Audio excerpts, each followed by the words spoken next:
Greetings and salutations. I was originally going to record a Call of Duty video uh, to either today or it was going to be yesterday, but I was busy yesterday. My nephew was here all day and through the night, and we were playing Minecraft and whatnot on his Switch. And my mother as well was here, so he got to see his grandma and his uncle, and he crashed out on the couch. I came up here and I was going to record, but I was exhausted, so I just went in and went to bed. But I was going to record a Call of Duty thing where the new pickaxe blueprint is like a mannequin arm, and I was going to title it "Don't Be a Dummy, Arm Yourself," because of multiple puns, and that's what I do. But then the whole thing yesterday about Charlie Kirk, I was like, that would be in bad taste to record something with that and having those puns in it, and it would just seem in bad taste given the circumstances. This is exactly the thing I was talking about. Like, I don't condone any form of violence, right? I don't condone it at all. Now, I may not have agreed 100% with what he had said. I'd have to say probably I agreed with the majority, but not 100%. And that was the joy of having differing opinions.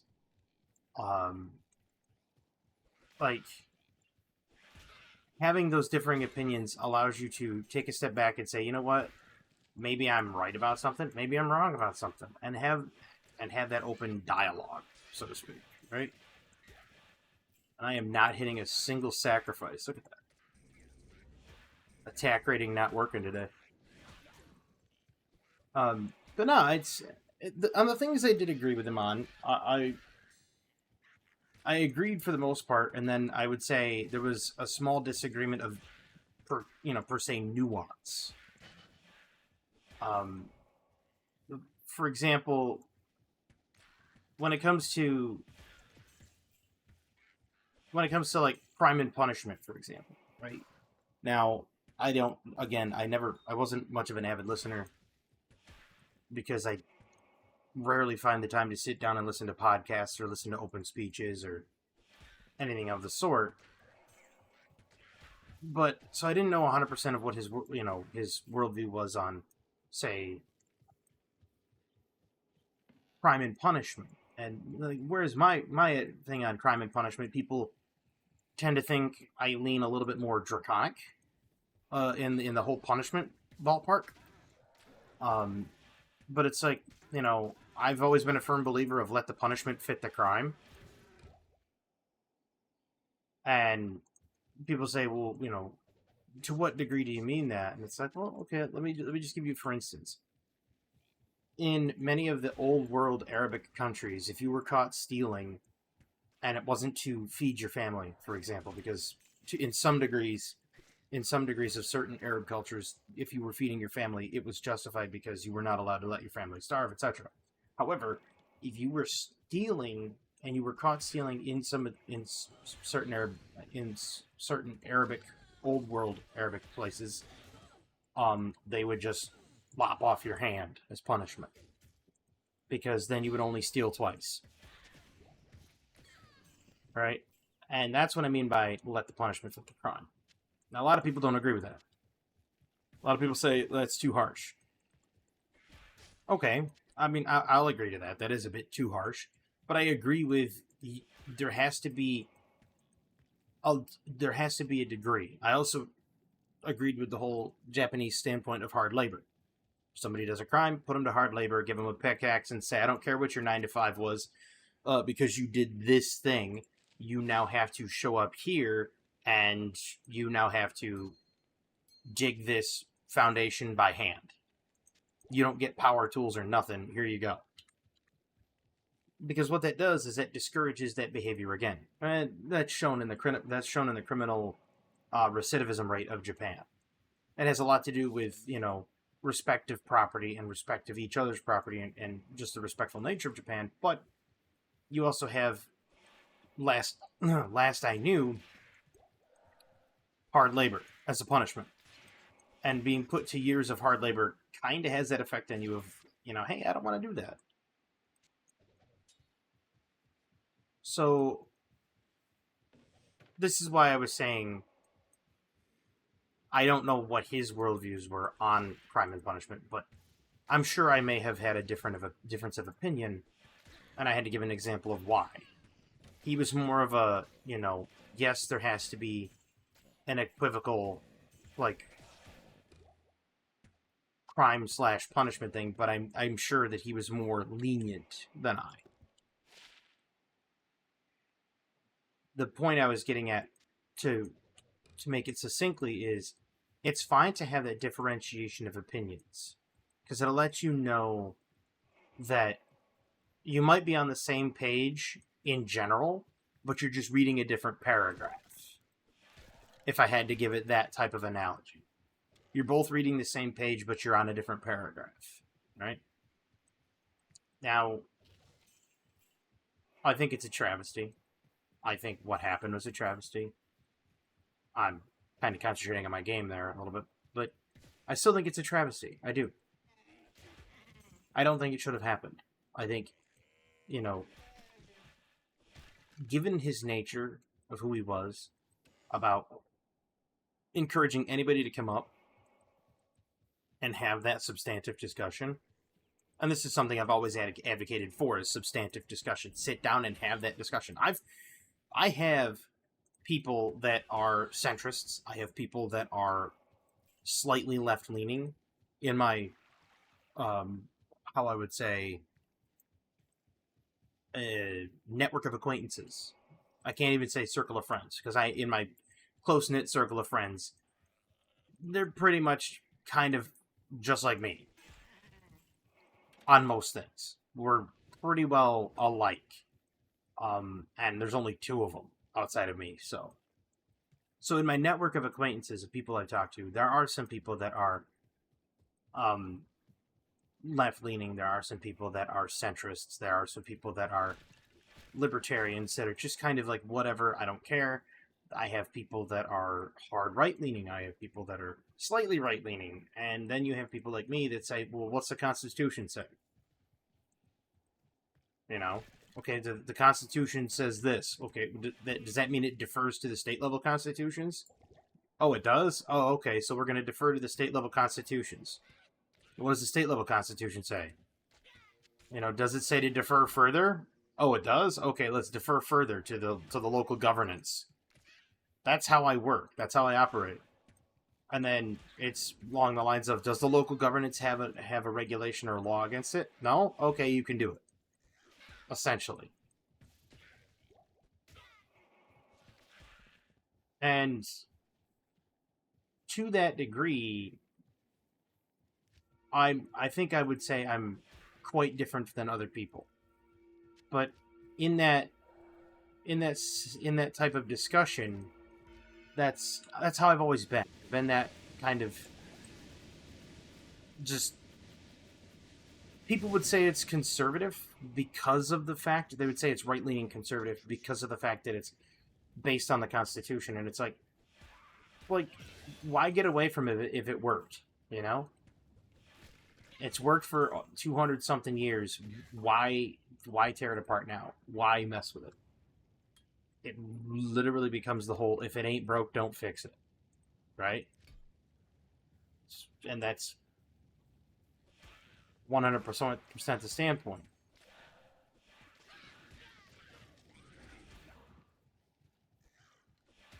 So I won't be doing that Call of Duty video yet. I will be doing it sometime later in the future.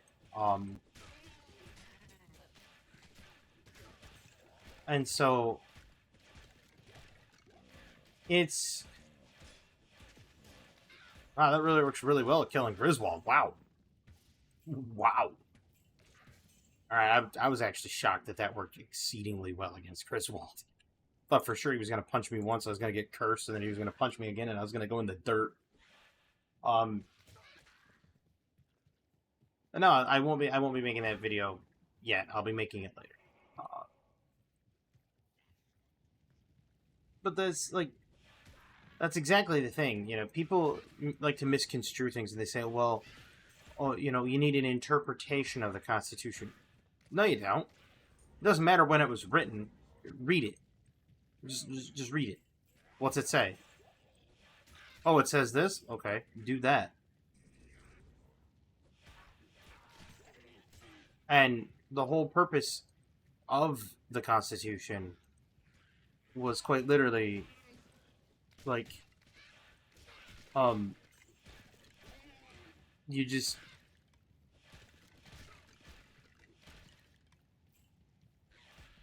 you don't it was to restrict the government. Like the Constitution was written to restrict government. And everyone seems to think that because it restricts government, it was meant to also restrict people as well. That's not the truth. It's meant to prevent the government from getting away with certain things, of which nobody pays attention to anymore, and the government gets away with a ton of stuff.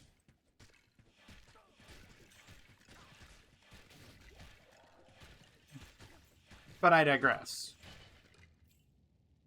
There's also things in the Constitution that allow you to tell the government basically, no, we're not going to abide by that. And it's there. And all you have to do is just get yourself a constitutional attorney and do it by the book. Plain and simple. Straightforward. There's reasons it exists. And people, for some reason, like to say, you know, they're trying to say that everybody has to abide by it. Well, yeah, everybody has to abide by it, including the political class.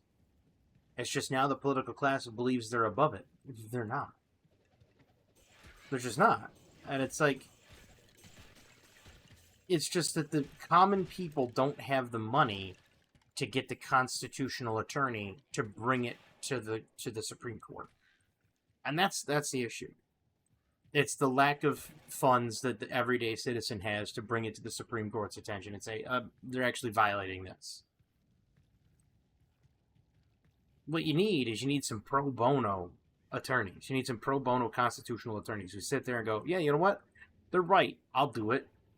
And then they just also tack on some civil charges to make, to make some money on their end. Nothing excessive, just, oh yeah, well, we need to do this so that way we can keep our doors open. Considering we're doing all pro bono, constitutional attorney work. All right? Or they could at least have a division of a I was going to say lawyer office, but what's the word I'm looking for? They're called something, and it's not an attorney's office. It's called what do they call it? It's not a partnership. It's something. I can't remember what it's called. But you just need a pro bono division so that the voices of the many that believe that their constitutional rights have been infringed can stand up and say, no, I brought my attorney here to fight that. And that's exactly how it should be done. In a civil matter in the court of law. In the constitutional court of law, to go even one step further. Because you would need to go to the Supreme Court. But that's how it should be done. That's the proper process. And I believe somewhere, and I can't remember 100% where, but I'm pretty sure they have to abide by the redress of grievances. So if you have a grievance with the government, they have to listen to the redress of grievances. Constitutionally, they're forced to. I can't remember exactly what one that was. I'm going to have to read it again. As it slipped my mind. It's been a while. I've had a lot of other things on my mind, like making content. Things that have happened here locally. Things that are going to happen here locally. um, like events. There's an event coming up. There's um, I got to talk to my acupuncturist again. So I've got a lot of other stuff on my mind, and I'm gonna have to read the Constitution again and refresh my memory because a lot of it's slipped. But yeah, there's ways to go about it, and what happened was not the way to go about it, and it never is. It never is.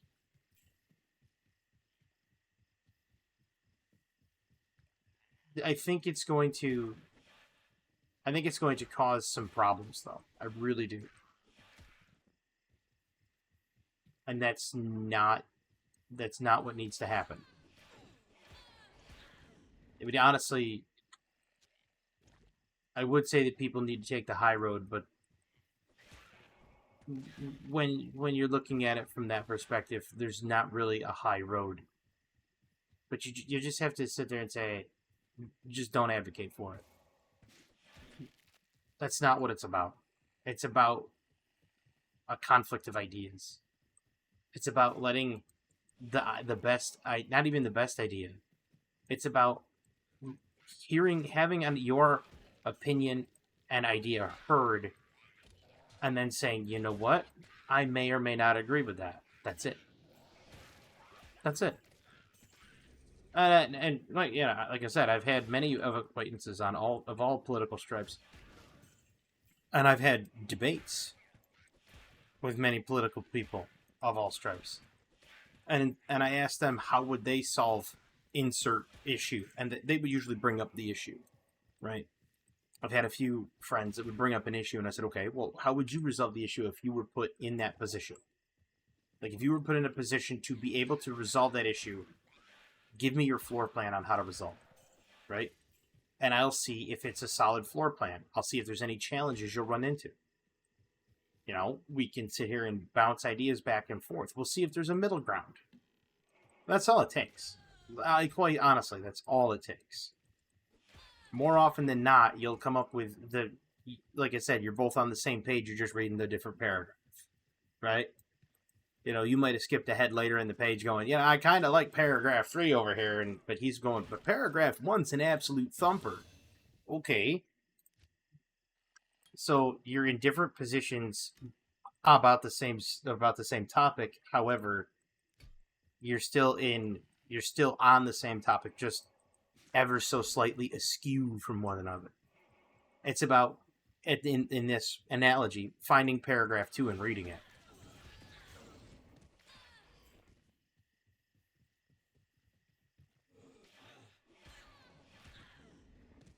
I would say that there should be a clear cut, black and white answer to everything, right? Like, it's either one side or the other, like that. You know what I mean? Like, if I have to come up with an analogy for it, what's a good analogy to come up for it?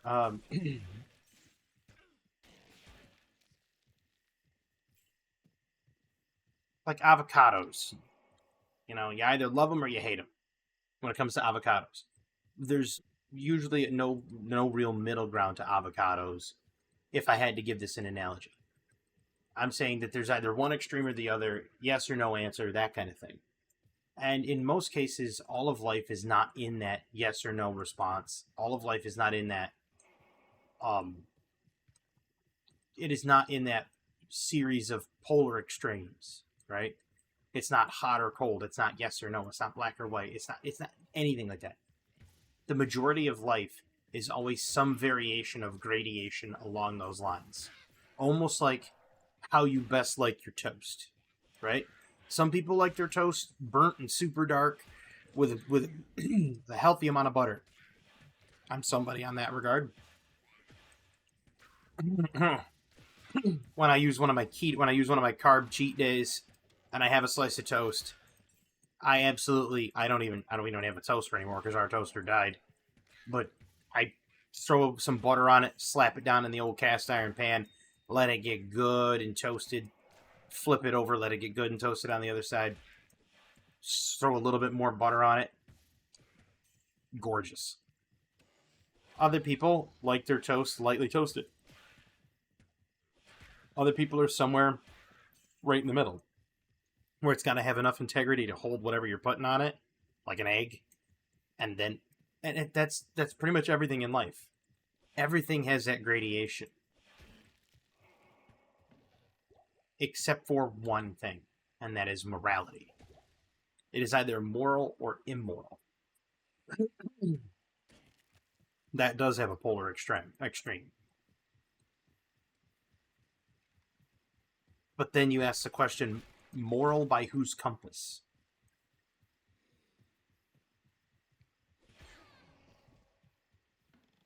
And now you're back to gradation, right?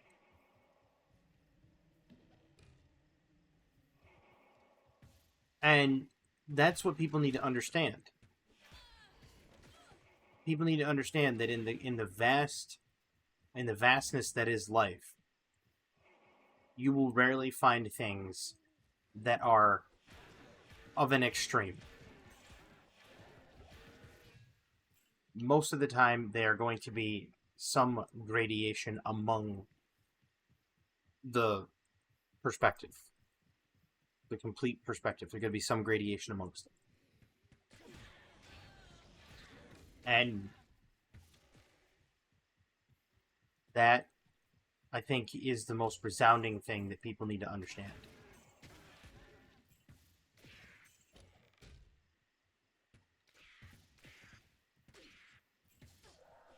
I mean, I really didn't want to get off on like a massively huge topic like this. I really didn't. I just try to get on here, have some fun, and wax philosophically about things. But when you have something that happened in the past day, um, you can't really help to wax philosophically and not mention it, right?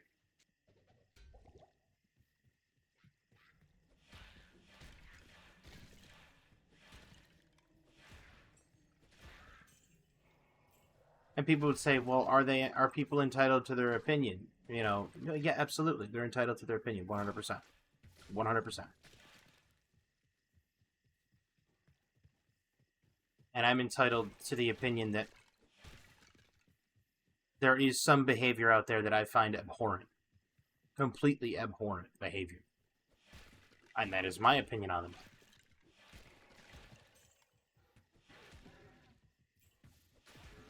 And so, given that as a,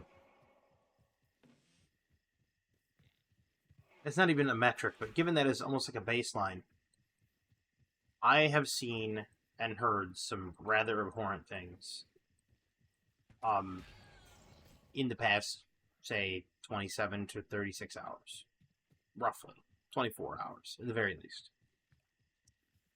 And I would say 24 to 36 because it's closer, it's getting closer and closer to like 30 hours, 36 hours ever since what happened.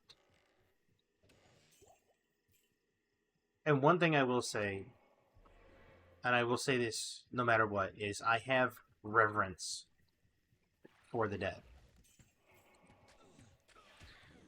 I never belittle I never belittle the dead. Never.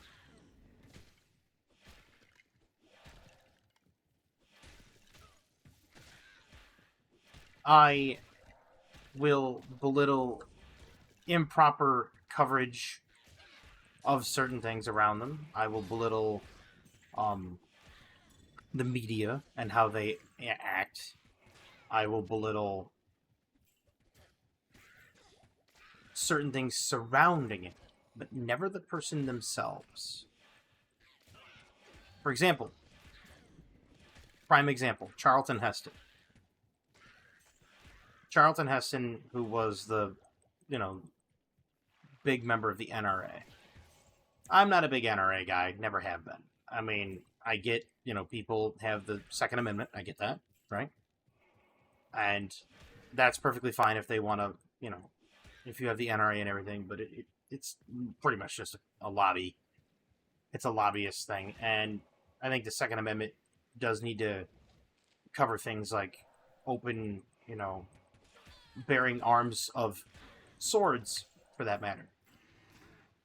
Being able to bear swords. Because in certain places you can't carry a sword.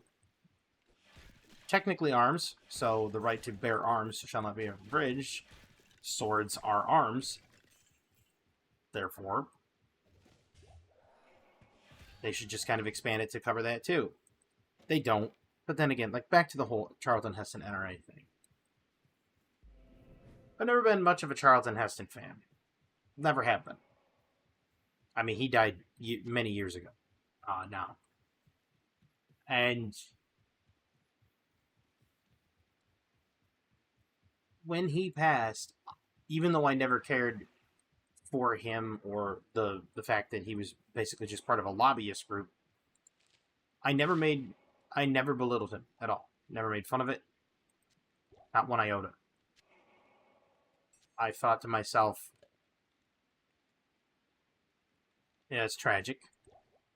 Like any other. Condolences to the family.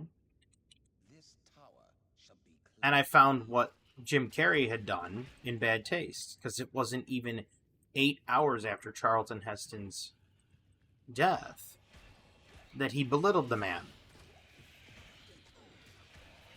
because he disagreed with him. And it's like, I'm sorry, I found that to be in very bad taste. Even if I didn't agree with the man. There's a lot of people I don't agree with. But I don't make fun of them. I make fun of myself more often than I make fun of anything else. But you're supposed to have reverence for the dead.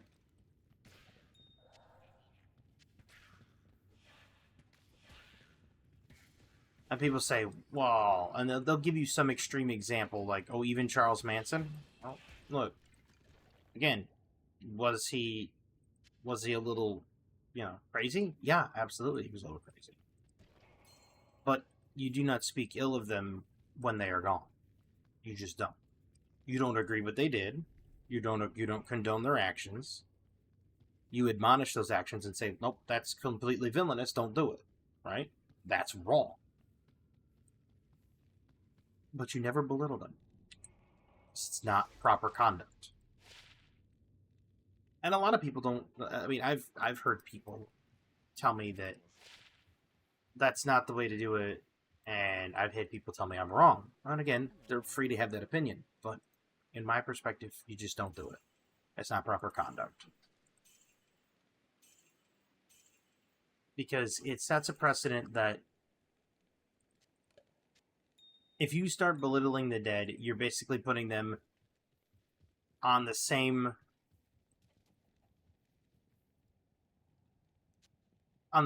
line as a punchline. You're basically saying that's all they're worth. That they're not. It kind of dehumanizes them to a degree, right? Because you're effectively saying they're no longer a person, so it doesn't matter. Doesn't matter what you said. Which is wrong. Because they're still in someone's memory. They're still in someone's... They are still someone's friend. They are still someone's confidant. And in some cases, spouse.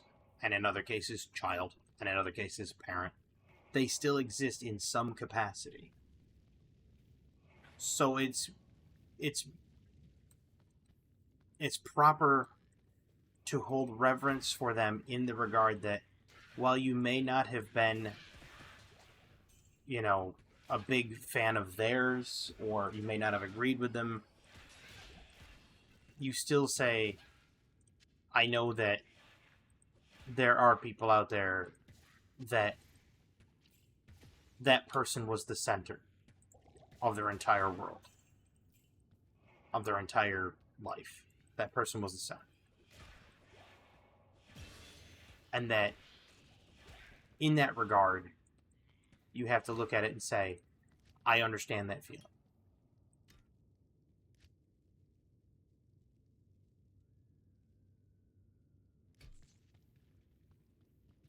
Oh, bit off topic. I'm gonna change it. I'm gonna change it up a little bit because I've talked about this already for 30 minutes, and it's. I didn't want to make the whole video about it, but I did get to play Path of Exile 2 during the free weekend. They had a free weekend a while ago. I did get to play it. I didn't get the chance to record it, and I really wanted to. And the reason I didn't is because by the time I got the download and I got it finished and I was getting ready to play it, there was only 45 minutes left in the free weekend trial. And my key takeaways from Path of Exile 2 was that I love the combat pace, right? I love the pacing of how, like, you could active blocking. The one thing that Diablo doesn't have, like, you can't actively block. Not even in Diablo 4, which, believe me, I said something to one of the Diablo 4's people. He was talking about how good Taco Bell was, and I said, well, if the fact that you consider Taco Bell good, and the fact that, you know, it's like I take a look at Diablo 4's quality, and I something along the lines of, I saw, you know, I take a look at the recent Diablos, and the fact that you think Taco Bell is amazing, just proves your eye for quality is skewed, to say the least. So,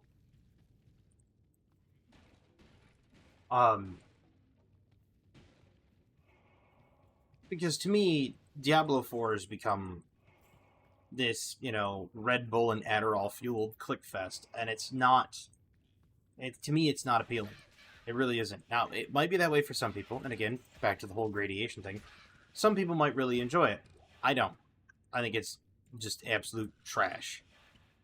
I bought it under the assumption that Diablo 4 was going to be a slower paced game, kind of like Diablo 2, and that they were going to get back to those roots when they made the game. And I was wrong. I did not buy the expansion because I didn't see a reason to. Especially after they said they're going to make perennial expansions for Diablo 4, and I thought to myself, oh good, no thank you. I was immediately like, no, not for me. I was like, I'm done with the Diablo franchise at this point. The new Diablo franchise. The old one like this, I would have played Diablo 2 on the from the disc itself, because I have them. They're right over there. I have them right over here in a cabinet that's got a zipper on it, because it used to be a wardrobe cabinet, and now it's a set of shelves with the zipper thing put over the top of it. Anyway, I have it right over here on a set of shelves, all zipped up in a clear plastic thing.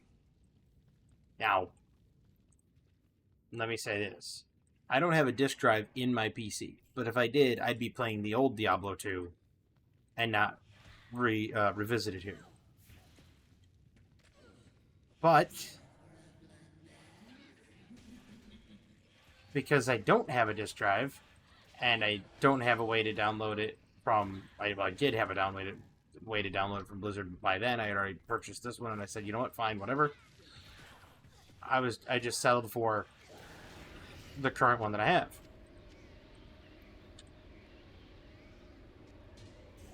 I will say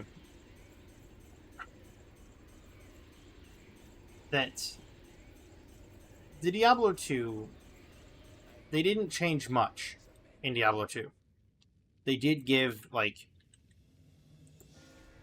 shared stash, right? That's not something they normally had. And they gave quality of life things like auto pickup gold. Those are quality of life things that made the game better, right? In no way do I think that they made the game worse and took away from its worth or value. In no way.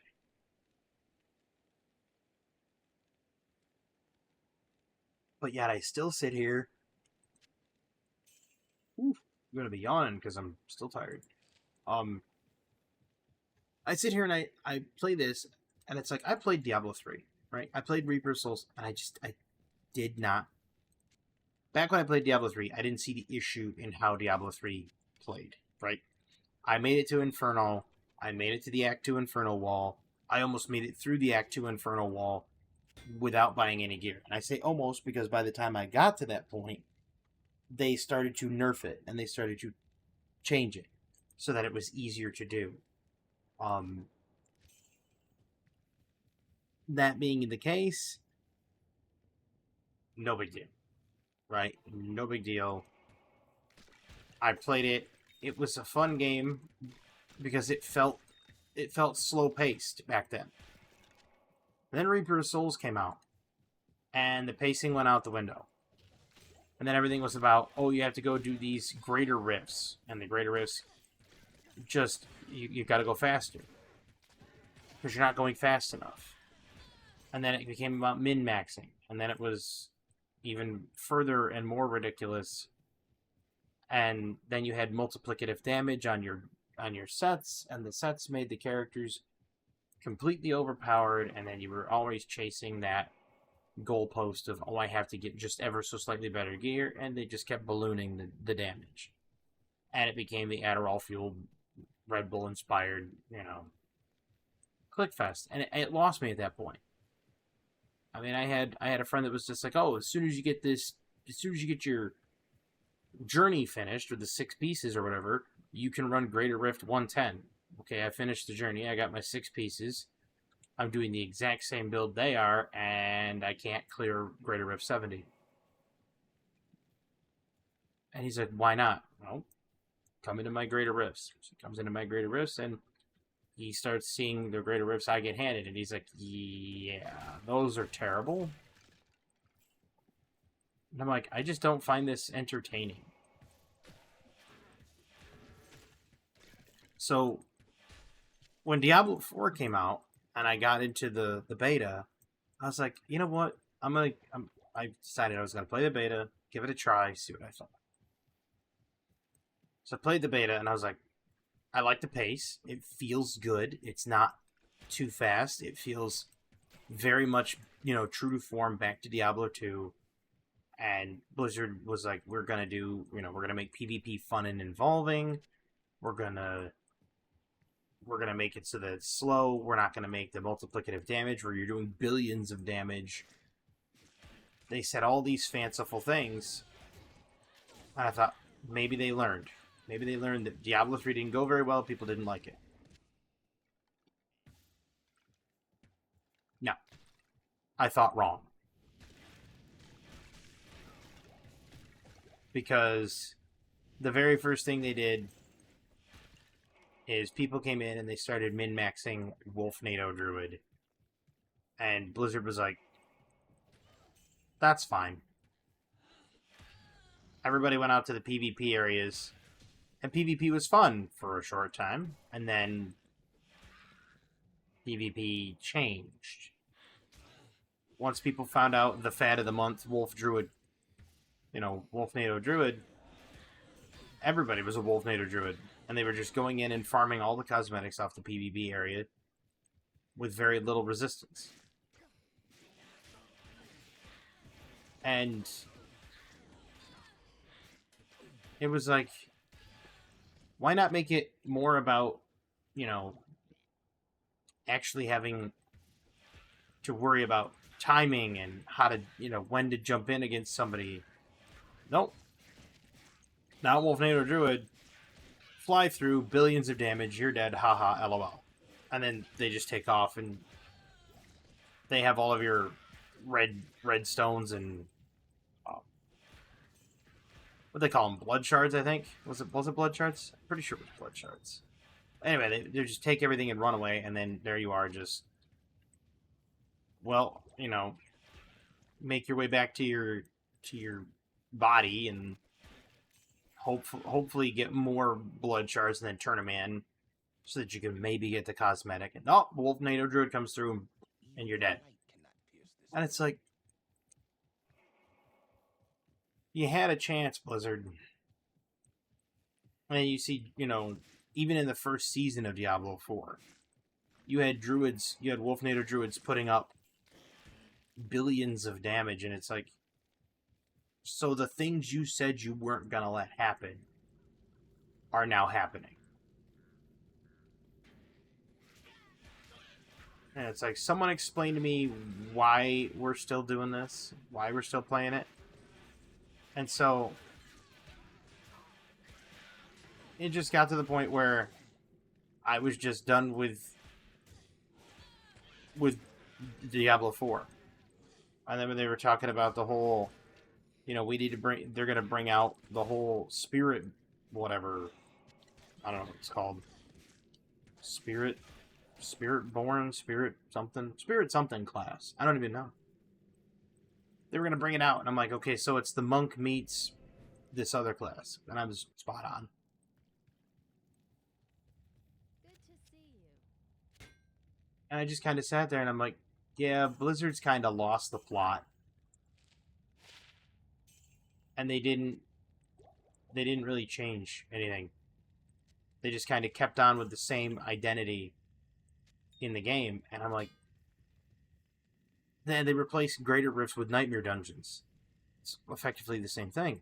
So when playing Path of Exile 2, I realized that Path of Exile 2's pacing is way different. The active blocking, the fact that you can roll out of the way, you have to pay attention to what your enemy's doing, you have to pay attention to, the boss monster, you have to pay attention to a whole host of things and a whole slew of things in the game. And it still has that big sphere grid, which is daunting. I know a lot of people look at it and are just like, I can't handle it because it's too many. But it's honestly not bad when you get into it and read it. It starts off slow and says, you get damage or you get armor. Because I played a warrior. It's the first class I played. Because I just kind of, picked one at random and I was like, okay, whatever, this one.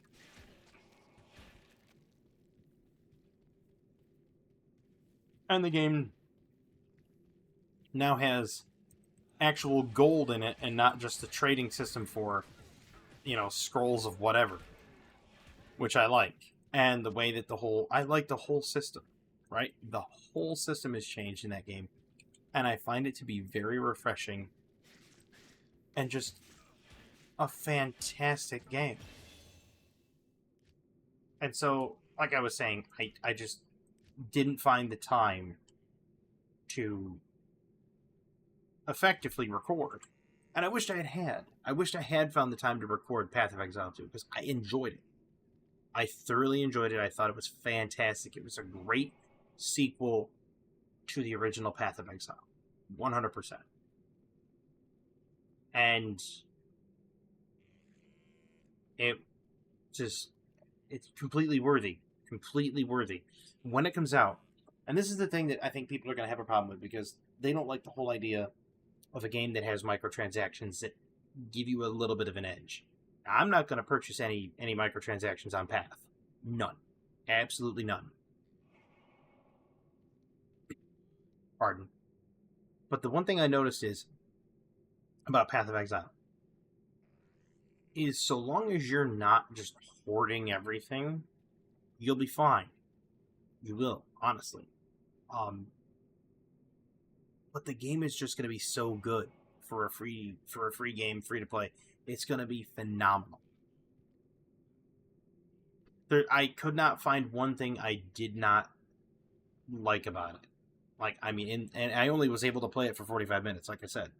Because by the time I got the download, because it wasn't available for pre-download on the free weekend, and then by the time I sat down to it, because I was busy that weekend, and downloaded it, I only had 45 minutes left, and I used 40 of the 45 minutes just evaporated. Like, I didn't even know I was playing for 40 minutes. I was that engrossed in the game, and I'm like, this is dangerous. And it's going to be dangerous to make video content on it, because if I just evaporated 40 minutes playing PoE 2, then I'm going to evaporate 2 hours, no problem. But it's a really good game. And they weren't even complete yet. They still had other classes that weren't complete. They still had other specialties that weren't fleshed out yet. So it's a bit of a way off, but I can totally understand the people's love of the game. I mean, I get it, 100%. And I can't wait for it, because I will be making content for it when it comes out. If they do another free weekend, I will remember to download and then make a video of it. But, well, it depends on if I'm busy that weekend again. But if they do make another free weekend, can't wait. Or if they see this, highly unlikely, and they decide they want to, send me a key, I'm all open for that too. Though, like I said, highly unlikely. I don't think they're gonna. I don't have that reach yet. Eventually, I will have, and before I go, I'm gonna mention that I'm not gonna do a whole bunch of endorsements. I'm not gonna sit there and be like, "Oh, the paid sponsor," blah blah blah blah blah. No, not gonna. There's a reason why. It has to be a product I have either used, use, and enjoy, or enjoyed past tense. So if I used the product prior and I enjoyed it, or I use the product currently and I enjoy it, then I will promote. Other than that, I just won't. And people say, "What about the money?" About the money, it's about the passion. And that's the thing. That's why I do this. It's about the passion. It's about playing games, having fun, having the passion, and in some cases, having a conversation. Sometimes heartfelt and serious, sometimes philosophical, sometimes whimsical and off the wall. And that's half the reason I did this. Because I'm going to play the games anyway. Why not just record it, unedited, slap it up there, and let it go? Alright? But I thank everybody for coming out. I thank everybody for watching. I hope you enjoyed this video, as I know I did. Even on the heels of what happened, I think that if you can find enjoyment in something and use it as a distraction, that it's a wise thing to do.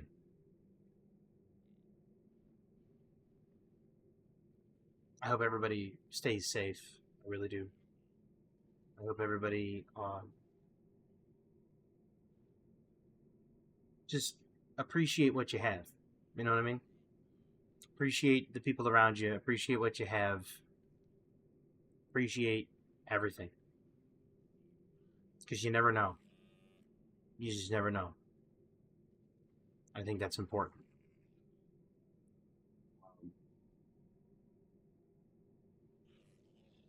I want to thank everybody for coming out. I hope everybody has a fantastic evening, a wonderful tomorrow. And, as always, have a good one.